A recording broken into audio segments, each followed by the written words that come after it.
Ukraine के president Zelensky बहुत मुश्किल में हैं। रूस और उत्तर कोरिया की 50,000 की फौज यूक्रेन के कुर्स्क पर चढ़ाई करने की तैयारी में है।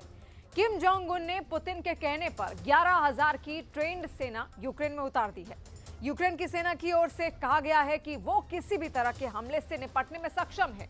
अगस्त में रूस के जीते कुर्स्क पर यूक्रेन ने फिर से कब्जा कर लिया, जिसके बाद से ही पुतिन की आर्मी कुर्स्क को दोबारा हासिल करने के लिए तैयारी में जुटी है।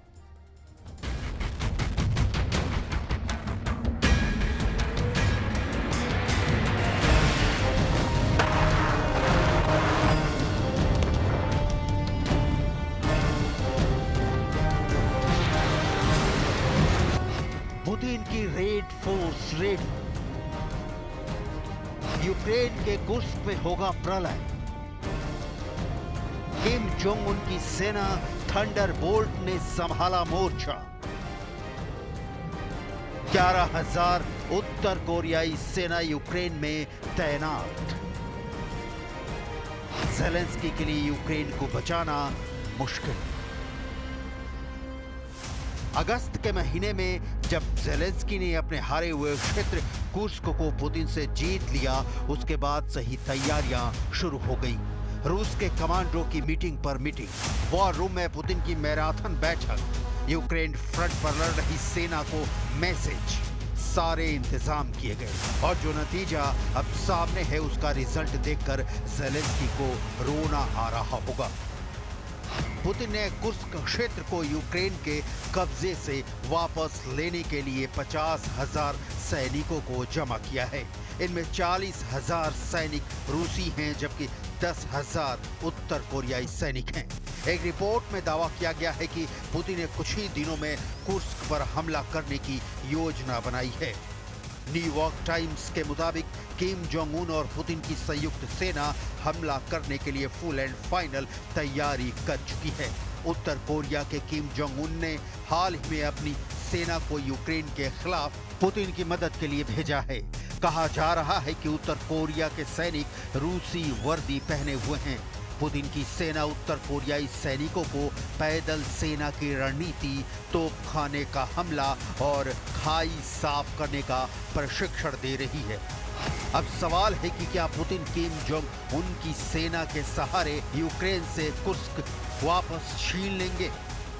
इस सवाल का जवाब आपको आगे की रिपोर्ट में दिखाएंगे। अभी रूस और उत्तर कोरिया की संयुक्त सेना से निपटने की ज़ेलेंस्की की तैयारी पर फोकस करते हैं। पश्चिमी मीडिया में छपी रिपोर्ट के मुताबिक कुर्स्क के कब्जे वाले हिस्से पर यूक्रेन की रक्षा पंक्ति मजबूत बनी हुई है। ज़ेलेंस्की अपनी पकड़ बनाए रखने में सक्षम दिख रहे हैं। इस बीच कुर्स्क में यूक्रेन के जवानों की उत्तर कोरिया के सैनिकों के साथ पहली मुठभेड़ हो चुकी है। इसमें यूक्रेन के 40 सैनिक मारे गए थे। पुतिन और किम जोंग उन के वॉर प्लान से अमेरिका और नेटो देशों में हड़कंप मच गया है। उत्तर कोरिया का धुर विरोधी दक्षिण कोरिया भी सख्ते में है। यूक्रेन का जिगरी यार अमेरिका परेशान है। रूस 2.5 साल से ज्यादा लंबे युद्ध में यूक्रेनी जमीन के 5वें हिस्से पर कब्जा कर चुका है। लगभग 20% इलाका अब तक रूसी सेना यूक्रेन में रौंद चुकी है।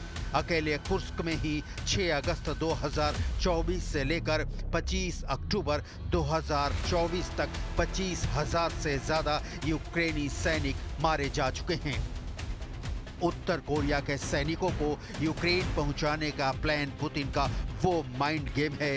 नेटो जिसकी काट नहीं निकालता है तो युद्ध का नतीजा रूस के पक्ष में जाना तय है, क्योंकि इसके पीछे एक बहुत बड़ी डील और बहुत बड़ा लक्ष्य है।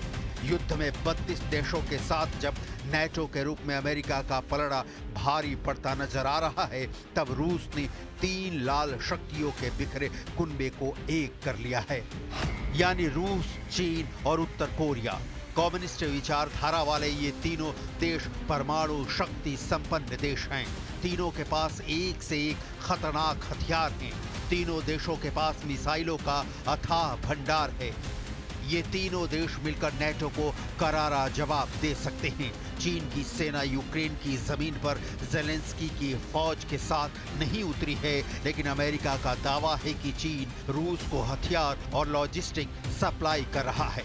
हालांकि चीन इसका खंडन कर चुका है, लेकिन शी जिनपिंग और पुतिन की ट्यूनिंग कुछ और कहानी बयां कर रही है।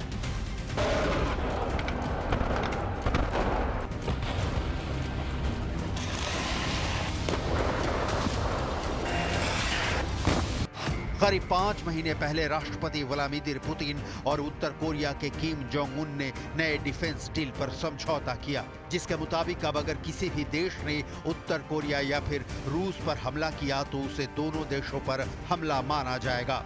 दोनों देश मिलकर उस हमलावर देश पर जवाबी हमला करेंगे। पिछले साल सितंबर में किम जोंग उन रूस के दौरे पर पहुंचे थे। किम जोंग उन के रूस दौरे के 9 महीने बाद पुतिन भी उत्तर कोरिया के दौरे पर पहुंचे थे। इस दौरान पुतिन ने यूक्रेन से जंग में रूस का साथ देने के लिए किम जोंग उन को धन्यवाद कहा। पुतिन ने भी अमेरिका की धमकी और ब्लैकमेलिंग पर उत्तर कोरिया का साथ देने का ऐलान किया। किम जोंग उन और पुतिन का कॉमन दुश्मन है अमेरिका। रूस जैसे ताकतवर देश के साथ हाथ मिलाकर किम जोंग उन दक्षिण कोरिया से हिसाब बराबर करने के लिए पुतिन के साथ की गारंटी चाहते हैं। यूक्रेन की तरह दक्षिण कोरिया में भी किम जोंग उन की सेना को अमेरिका से ही टकराना होगा, जो अकेले का काम नहीं है।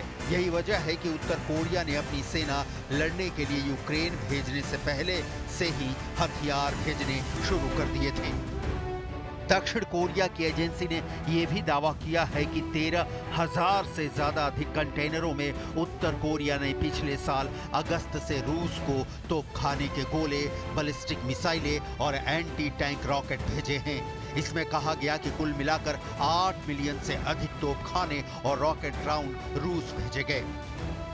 यूक्रेन की तरफ से लेफ्टिनेंट जनरल किरिलो बुडानोव का दावा है कि उत्तर कोरियाई सैनिक रूस के हथियारों से यूक्रेन के खिलाफ जंग लड़ रहे हैं। यूक्रेन का यहां तक दावा है कि उत्तर कोरिया के 2600 सैनिकों की पहली बटालियन कुर्स्क इलाके में भेजी जाएगी।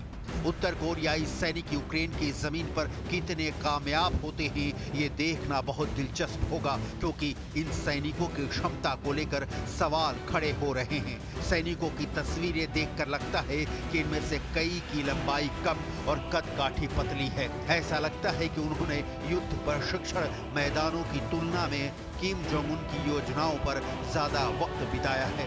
इसी बहाने यहाँ आपको उत्तर कोरिया की फौज की ताकत कितनी है ग्राफिक्स के जरिए दिखाते हैं। उत्तर कोरिया में 13 लाख सक्रिय सैनिक हैं, 76 लाख रिजर्व सैनिक हैं, जो उसकी आबादी का 30% हैं, जो इसे दुनिया की चौथी सबसे बड़ी सेना बनाता है। उत्तर कोरिया में हर पुरुष को 8 से 10 साल और महिलाओं को 5 साल तक मिलिट्री सेवा देना अनिवार्य है। उत्तर कोरिया के पास 4,300 टैंक, 8,800 तोपें, 810 लड़ाकू विमान और 70 पनडुब्बियां हैं। उत्तर कोरिया ने 5,000 टन रासायनिक हथियारों का भंडार भी बनाया है।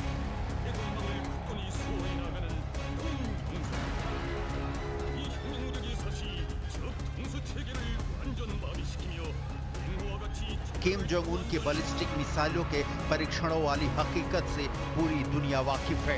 किम जोंग उन को एक युद्ध पिपासु नेता के तौर पर जाना जाता है। हालांकि इसके साथ ही ये भी सच है कि किम जोंग उन ने अपनी परमाणु शक्ति का इस्तेमाल किसी भी देश के खिलाफ नहीं किया, लेकिन रूस में पहुंचने के बाद उत्तर कोरियाई जवानों को कई परेशानियों का सामना करना पड़ रहा है, जैसे रूस की सेना के साथ उनका कम्युनिकेशन।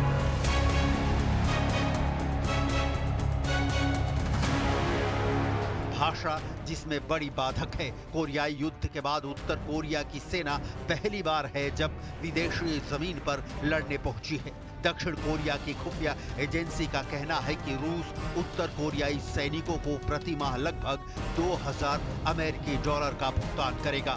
2,000 अमेरिकी डॉलर में युद्ध लड़ने की ताकत जुटाकर यूक्रेन पहुंची सेना कितना कामयाब होती है ये बहुत बड़ा सवाल है, लेकिन इससे रूस को जो ताकत मिली है उससे इनकार नहीं किया जा सकता।